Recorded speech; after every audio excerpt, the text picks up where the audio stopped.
Well, in more positive notes, since sometimes the world that you have control over is the one that is closer to you.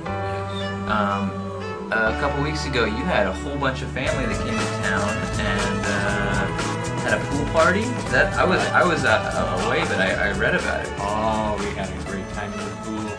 I saw so much of my children, my grandchildren, and one great-grandchild named Caleb. Oh, it was beautiful to watch them and to see their parents' interaction with their children. And I marveled at the great mystery of life. And what a wonderful thing to see how these children began to copy the ways of their parents, who influenced them forever and ever. Oh, I had a beautiful party. And your mother served everything. She's a marvelous hostess. And your dad went swimming with them, and they swam the length of the pool back. And oh, we're uniquely blessed. I'm just so grateful beyond words for all that's happened in our family. Thank you. You just you were preparing a letter to send to your great grandson. Yes. I just see it right there. Do you mind reading it aloud? Well, sure. All right. Here it is. This is young Caleb. His younger brother, John's younger brother, fathered this little boy, and they named him Caleb Joseph. Welcome to our world. Many families rejoice in your safe arrival. You have been anticipated for a long time. Your parents, who helped our Creator get you into our United States and world, have talked, dreamed, planned, and beautifully prepared for your coming. Your room has been tastefully prepared. Really, nothing was left undone. Seldom have I seen parents so do absolutely everything to get you safely and miraculously into your second life and your new home. No drugs were used. Your body is perfect. Your parents struggled together. The doctors and nurses were well pleased. The midwife had done her part well in preparing them. You had a good reception, Caleb Joseph, which I'm not sure you will remember. Your eyes and your voice are exciting, and a lot of the future depends on your doing your part and cooperating fully with Father Jim and Mother Ann and Uncle John. That's right. You're heavily in debt already. All of us who rejoice in your picking us will do our part to help you develop your mind and your body, to use the tools of education to save our country and make a better world.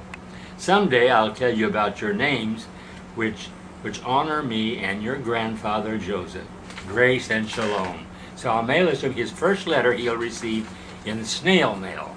Nice. So you're actually going to send him a physical letter. Yes.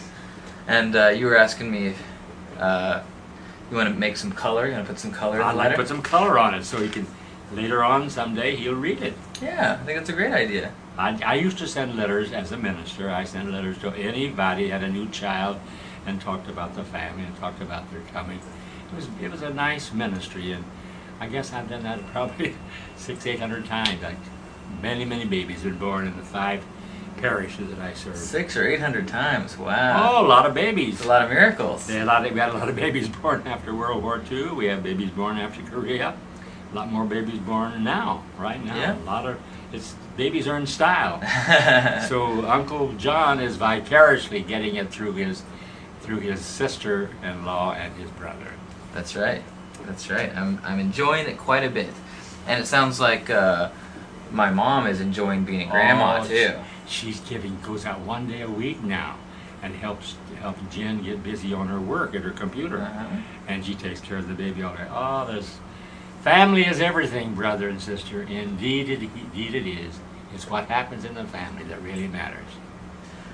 Which is a good lesson to learn as I'm going through a bunch of changes in my life. I'm trying to slow down a lot of things and trying to prepare myself for a more family-focused future. So I will remember your words. Family is what's important. You bet it. It's the alpha and the omega of everything.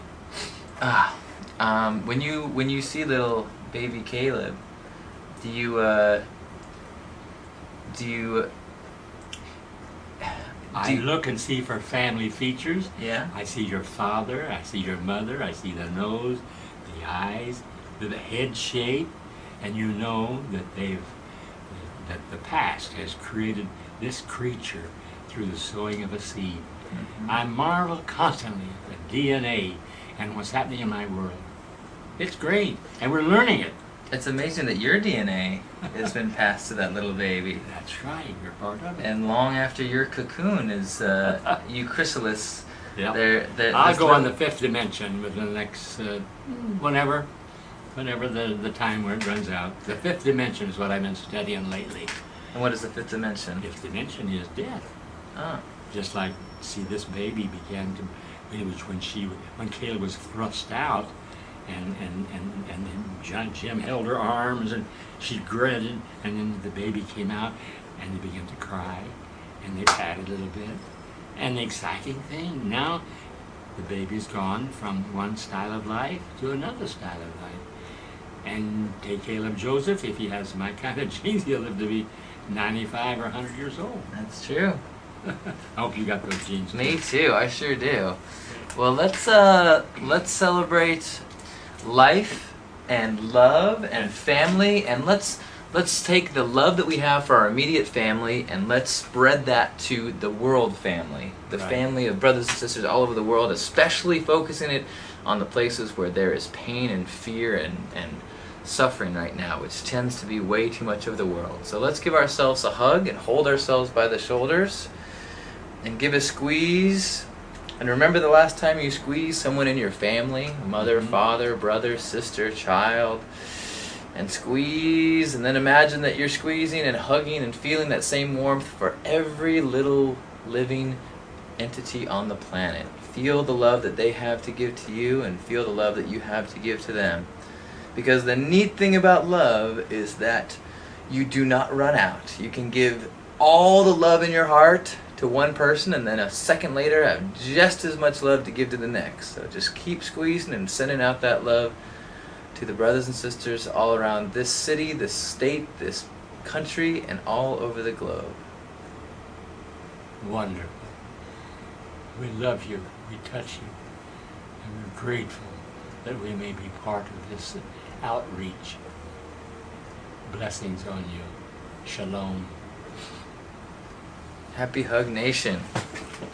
Thank you, Grandpa. Thank you, John, for being here.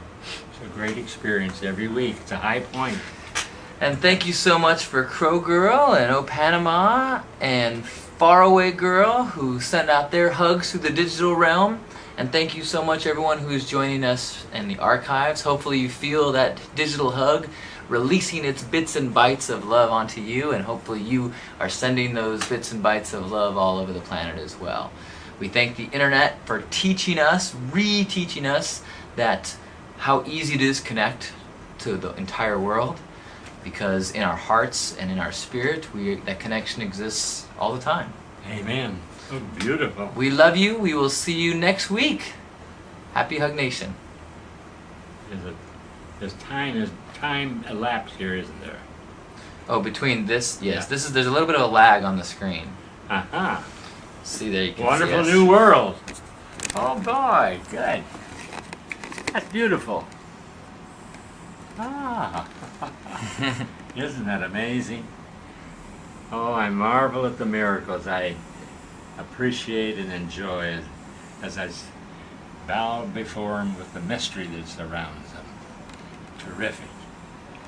Blessings on all those who touched us and let us touch them. Isn't that something?